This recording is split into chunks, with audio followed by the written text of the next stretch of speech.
Okay, you haven't found it yet. Of course, hopefully you are looking for it. Yeah. Where do you want to see yourself as a cinematographer, eventually as a, kind of, what is that registration, that organization, what is it? SAC. Yes. Yeah. The other day you're talking about how you want to be part of that. Yeah. Where do you want to see yourself going? After that, of course, that you're going to get very soon. But after that, where do you see yourself going? I mean, Lavani from Konkoa, growing up here somewhere in Rolipod. Yeah. And then now, you are this DOP thing. There is, of course, there are levels that you want to... There are. I mean, my biggest thing as well, this will also be my witness. We were just like, we want to leave South Africa for the main part, because we just wanted to learn outside of what we have here. And then we actually had a conversation with a producer who was actually from the States, and he was like, you guys have the best stories here, like why don't you guys use your knowledge and make it big this side? You know, it's not always a thing of you have to go to Hollywood, you have to sell your stories.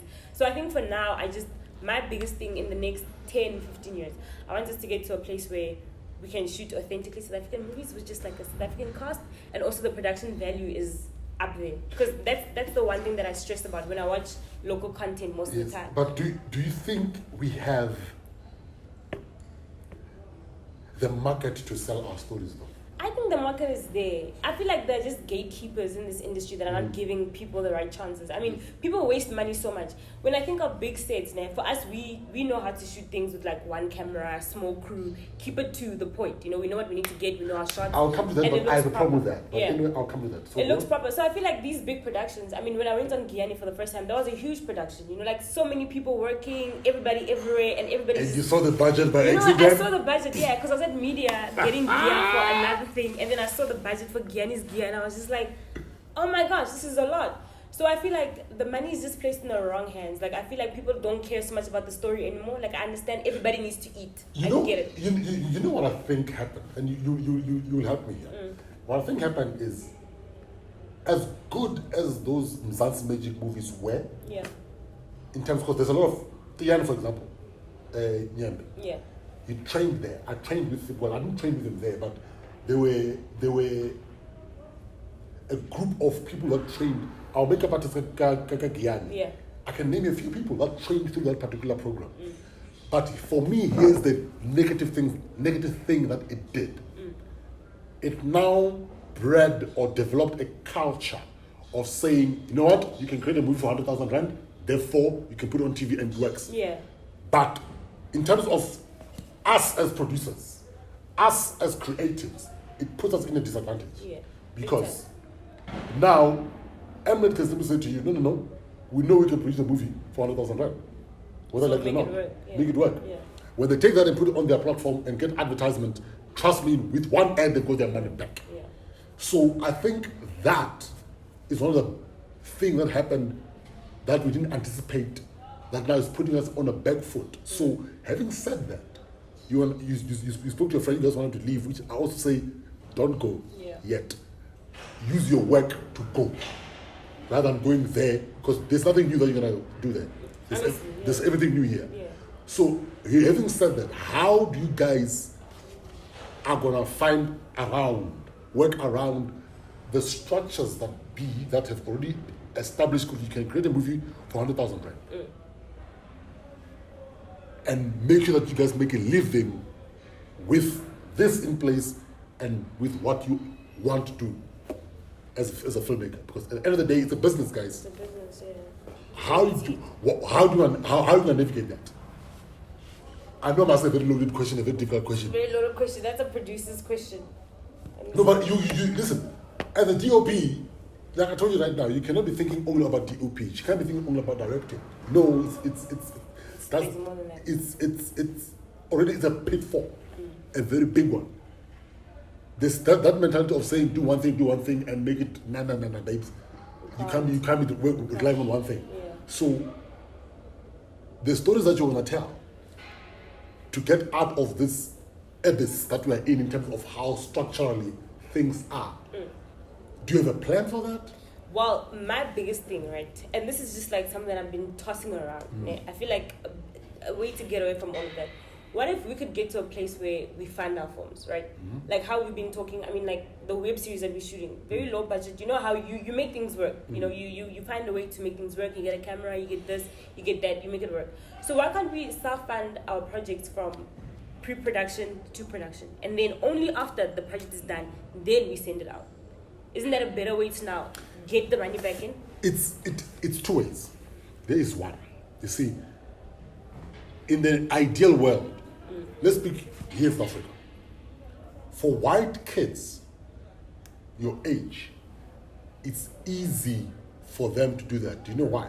Yeah. Because their rent is paid for, their food is paid for, their little minimal things are paid for. So it's easy for them to ask each other favors and do great work. Yeah. I'm sure you've had a lot of white kids with films that went abroad and did well.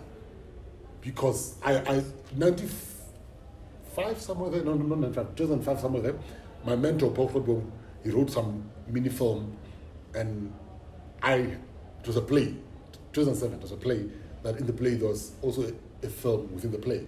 So I directed some of the stuff. So one of the guys that came to come and work there, he just came out of film school. So it was a white boy. He was staying in Sandton. He was paying a rent for like $8,000. So it was easy for him to do that. So here's what I'm going with this. Yeah. For us black community, we still have the issue of, before I go asking Lavani for a favor, if Lavani gets a job, she's gone because there's issues of bread and butter. Me, for example, you can't. I showed you an SMS that I didn't appreciate the tone. Yeah. If you ask me for a job, save money, they don't have money. They have money. Don't say to me, listen, there's future jobs. No, chief, I've got 2 kids. I've got a wife. Yeah. That I need to not take care of, but I need to make sure that they're in a good position. So we have those little issues of self-funding. Yeah. So if we can get around that, it will be easier for us to self-fund, to create great work that can go overseas and sell and do the best. And then you also own that work. And you also own that work. And that's the biggest thing that exactly. we have in South Africa. It's just like this ownership thing.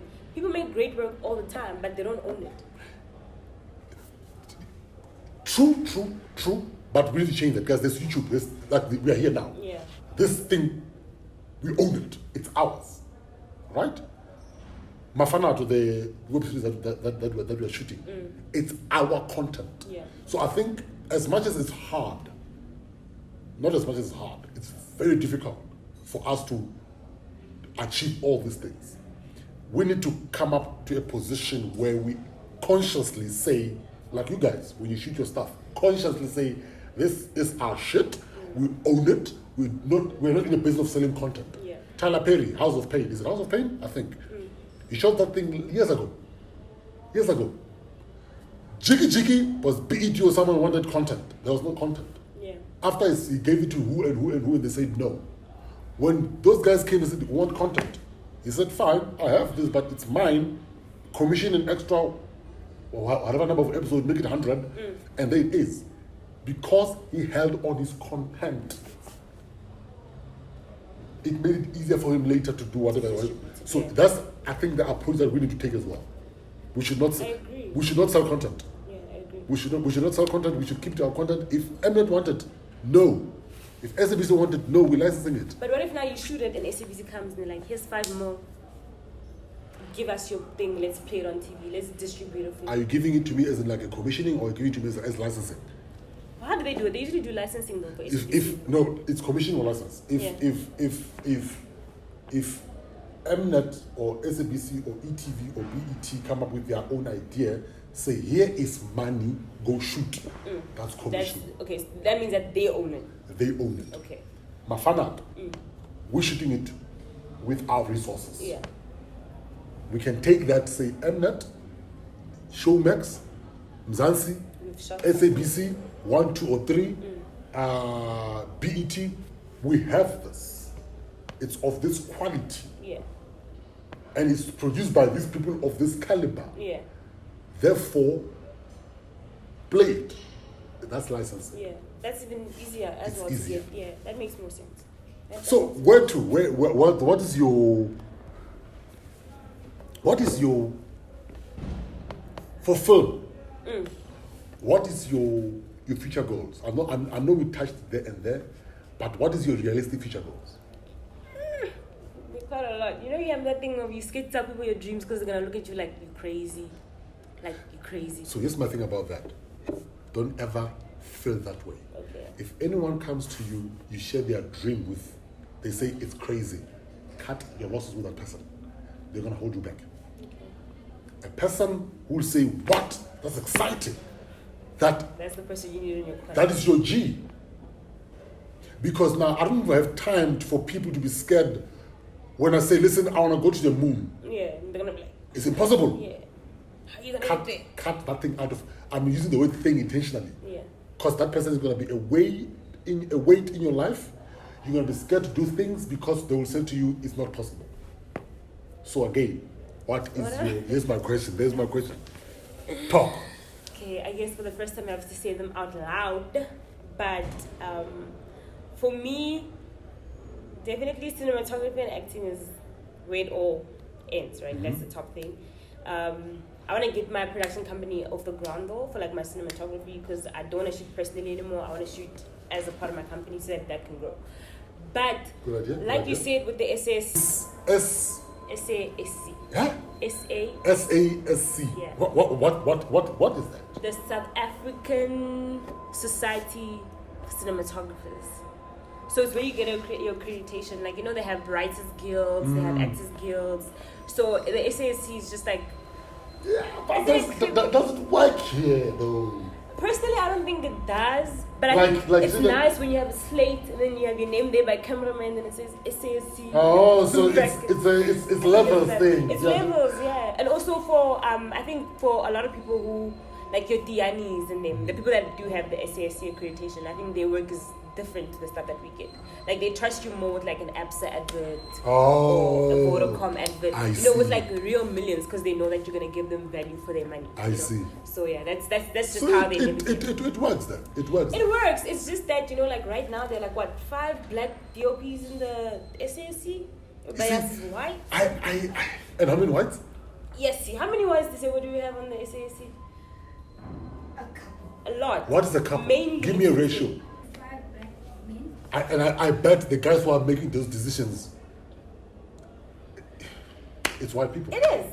No, it is. It definitely is.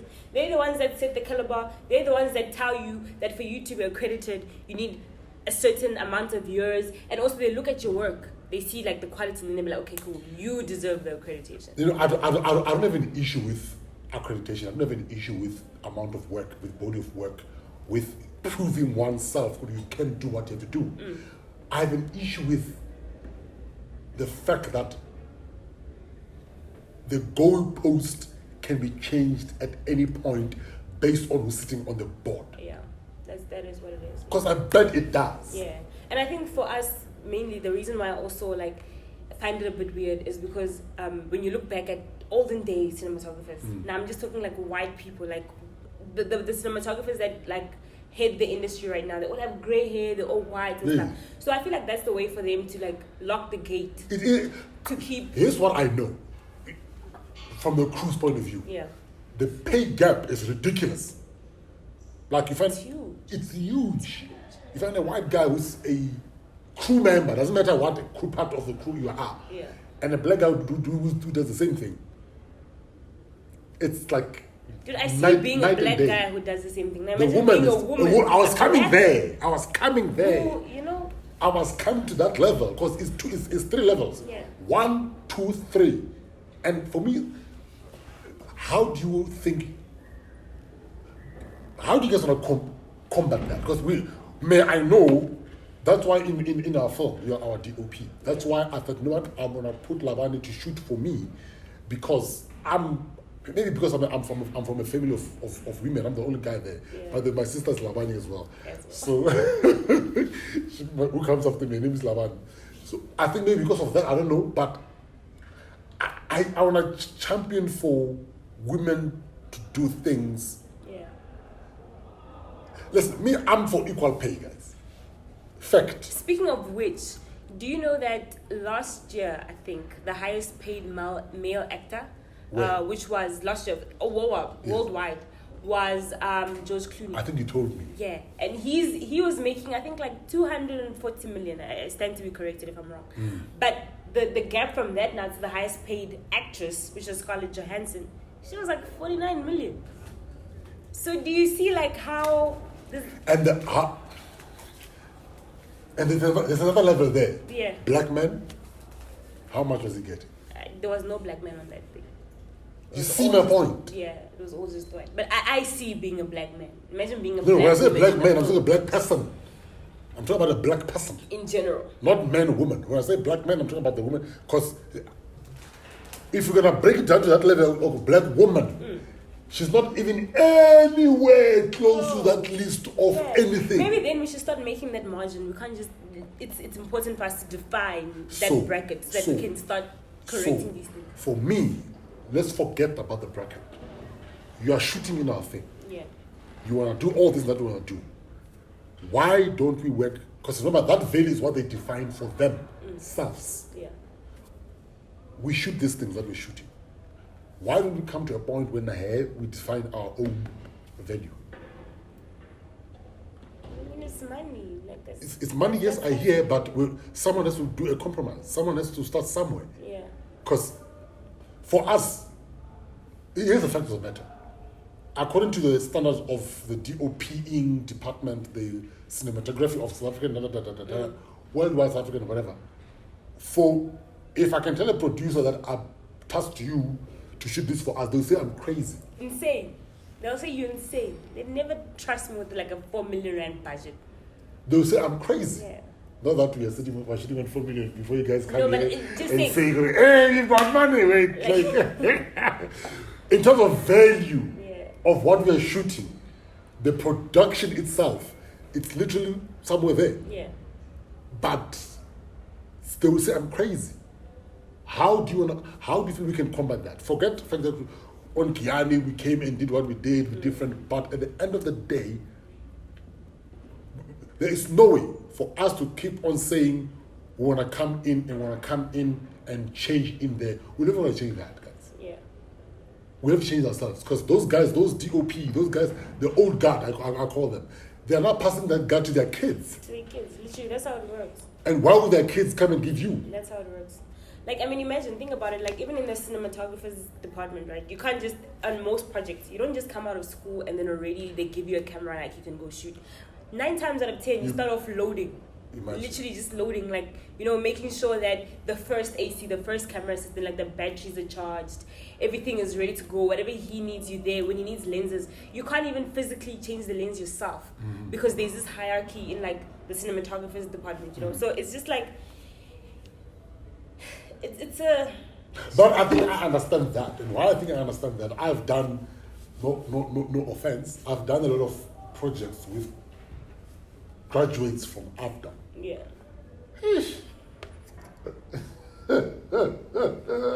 How are the graduates from AFDA? I don't know what they tell you in AFDA, but some that they tell you that needs to change. Okay. You guys come out of that place thinking you are the shit. You come out of that place thinking you can move the world and you know nothing. But let me play devil's advocate. Please second, do. right? So when you're making films at school level, you guys are in charge of everything. Listen, know what I mean? I did a film with you with a graduate final year thing, and when I did that film, that's when I saw the problem.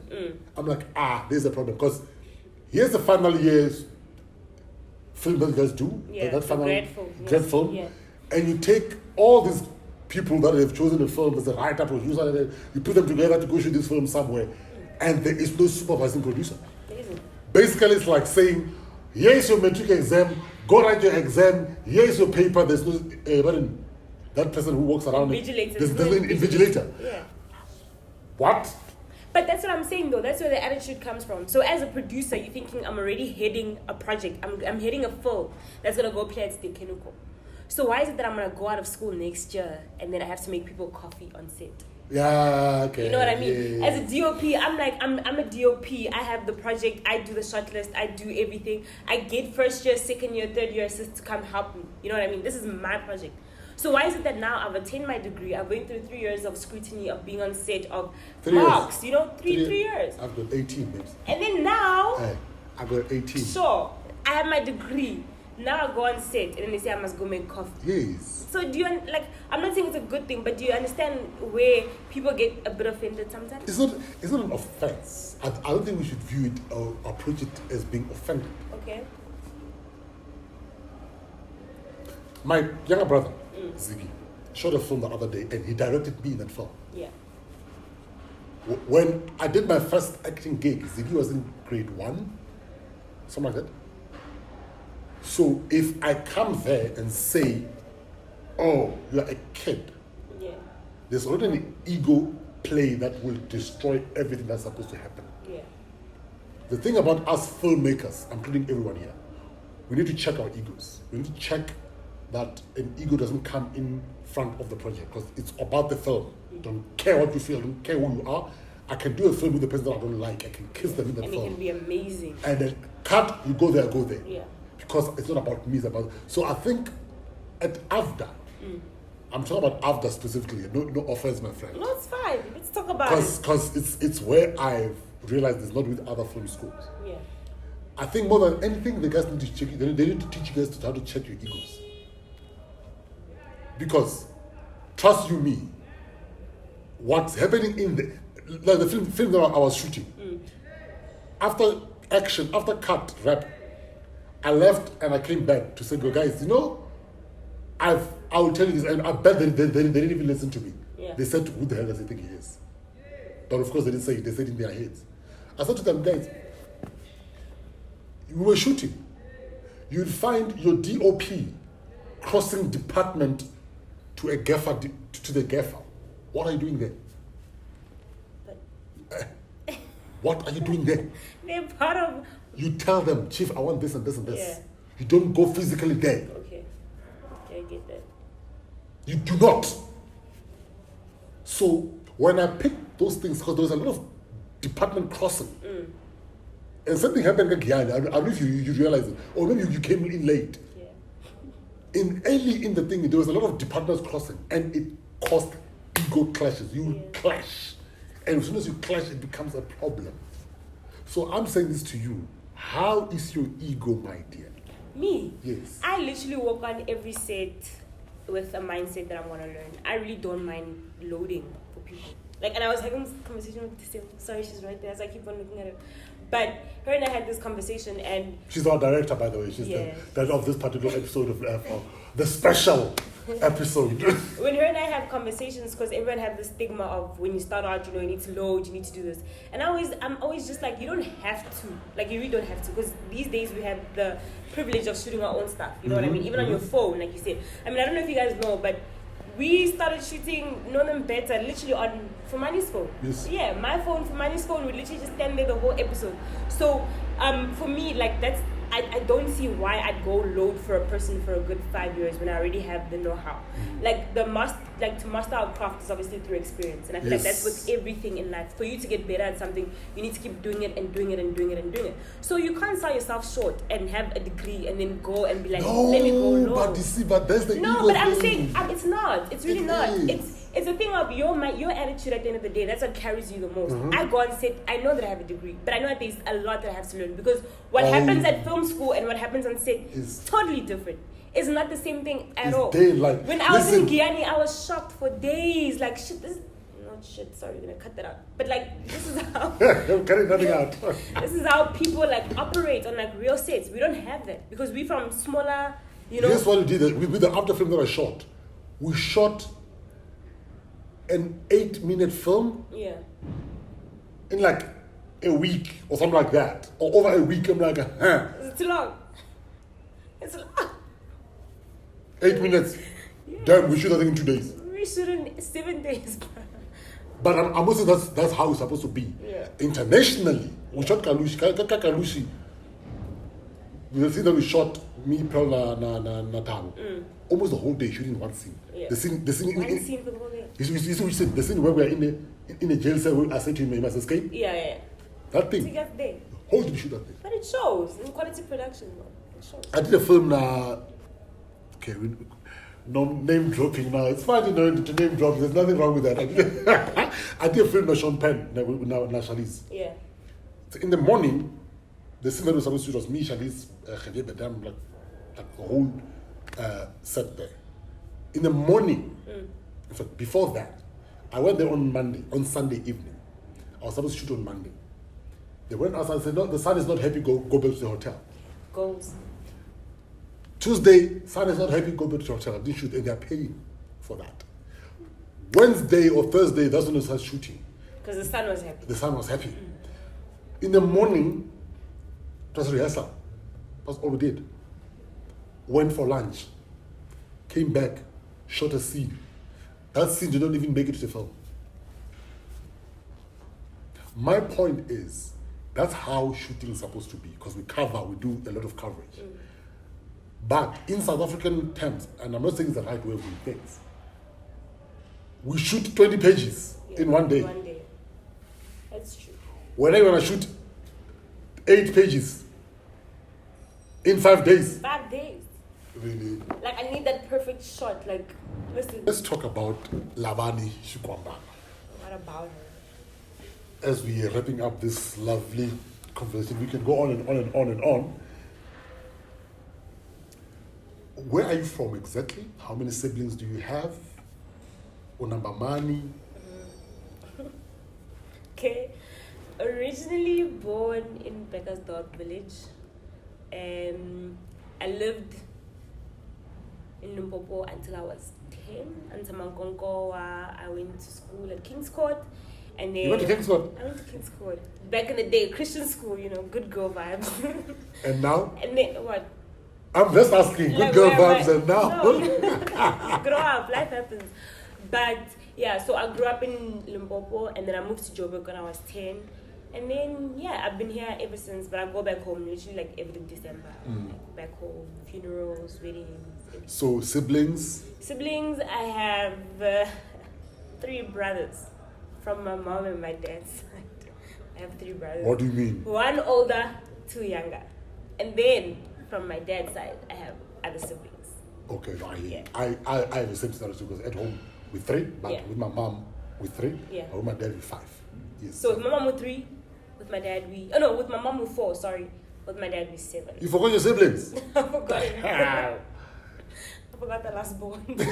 Are you the last born? No, I I'm the get second. you. Only girl from my mom's side. So you are the special one? Not really. I'm just the only girl. Is it? Yeah. So, you and Magwinya, Yeah. Tolo, when Tembiso had you speak on the phone, because I had you on speaker, Yeah. he's like, why she speaks like that? He was shocked with you. I was expecting me to speak. He thought he was like, because for example, Carlson, but they wrote it as Carlson. Yeah, and then I was like Carlson. And you can like, oh! he was shocked for days for that. So, how do you feel about Gyan? Do you want it to come back? Do you want to come back? I do. Like, my fingers are crossed right now. Like, Yeah? I do. Giyani, like I've been saying, was the most life-changing experience, guys. Like, you feel like you know your home language, like Nomtonga and Bablash Changana every day. Bablash Tonga. Until you see Bablash- Bablash Tonga every day. Until you see the script. And then you see the words there, and you're like, So for me, it was amazing that I got to learn a lot about my culture more than anything. And the Durban experience? Yeah, no, that was nice. It was weird. It was so weird. Tell us, what happened? It was weird. So I was in Durban working as well, and then these three older women just came up to me. They're like, Njageni, like we see you on TV, and that for me was out of the blue because I didn't think people in KZN even watch Giyani. More or less like a Tonga TV show, like you can't even hear anything. So I called him and I was freaking out. I was like, oh my gosh, like. But the thing is, I told her, here's what happened with Giyani. I told all the newbies, not newbies anymore, excuse me, good guys, your lives have done this. They didn't believe me. They thought I'm talking, I don't know what I was, what did you guys thought I was? You're just talking a lot, bro. Like, we'll figure it out. Nah, there's nothing to figure out. Literally, there's nothing to figure out. Because you're now thrown in a deep end where people want pictures, they demand pictures, come here, and you don't know how to control that. See, someone like me, I gradually grew into it. And now, right now, I can tell you straight on, no, I should shoot me a picture. But I bet for you still uncomfortable. Why, It is child? uncomfortable because when I'm at home, I go to the garage and wear duku, like normal things, and then people will come and they want a picture. No, but the manager, she must not shoot a picture anyhow anymore. Okay. There's a way that you must shoot How does it pictures. work? How does it work? The other day, someone came to me. I was not wearing proper. No, please. I'm like, no, can I be in charge of that picture? I took the phone and I shot it the way I wanted to shoot it. Makes sense. I'm wearing tracksuit, I'm not wearing proper. Like it makes Next sense. thing you go post that thing, it's manager.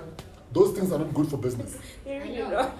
They're not good for business. They're not. No, because I even see myself sometimes and I'm like, you want a picture, you're going to post it on social media. So Allah. And shambanga. Because that's the thing, they expect you. How is that though? That people expect you to be all perfect all the time, and it's not possible. It's really not. It's really not.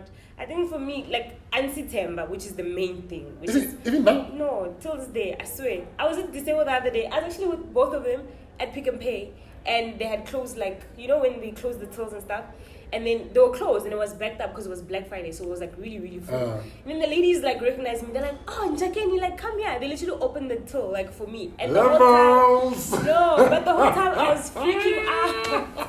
The whole time I was just freaking out. I know that. Here's what happened with me with that. What happened with me, it was, I think 3 years ago, this Black Friday thing. Yeah. At C Squared in Mainland. So, whenever there's specials in a shop, the specials kick in the day before, like around about 8 o'clock in the evening. Yeah. The special kick in. Yeah. So, I went and I bought my suits a day before the rush of Black Friday. I didn't, it's Charlie. Like, let's you say know. you have to embrace it. so I went there. The guy said, "No, Fumani, come. I'll get." In fact, one of the suits that I wanted was not in the shop. They made it happen, Eish. and it came. And I went day before Thursday, got my stuff left. Friday rush. Can you go to like a garage or like a spa just to buy bread? Me? Like yeah. It's difficult. Yeah. But here's what I do. I keep a very straight, serious face intentionally, So and I like that. don't mess with me. And people are kind of scared of me, but not scared of me. Yeah. I like that. Yeah. Because fortunately, I don't even get a lot of funny DMs. I bet you get crazy DMs. Nothing crazy. I rarely get those ones. But if I get one, like there was another lady the other day says, "Oh, I saw you. I like to meet you." Blah, blah, blah. I'm like, "Hey, Sokasata!" Immediately, I'm like, I don't play that game because you must be careful with all those such things because some of them is traps. Could be journalists. It could be people who are Really? yes. So some of them that liked you, and then it's crazy. This thing of ours is a very so you need to be very careful on manager. Even what she posts, she doesn't post anything anymore. You must be careful on how you Strategically. you must be very strategic about everything. What you wear, how you walk, who you shoot pictures with at certain times, and how you present yourself. Unfortunately, that life is up. Unfortunately, you can't get it back. The only way to get it back if it's gone. First that you were on Guyana once, People know. you are forever Njakeni. Yeah.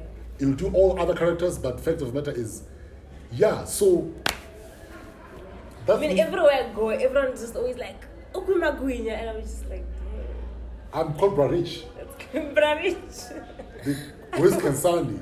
I'm like, my Finished guy. shooting like 3 months ago. 3 months ago, I done don't shooting. know. I don't even know, all that stuff. But at the end of the day, I'm glad I met you. I'm glad, Kuri, we are doing this particular show, and I'm glad that at the end of the day, we started this with you, because indeed, when I started to know them better, she was the first person who showed the first episode, and we showed quite a number of episodes.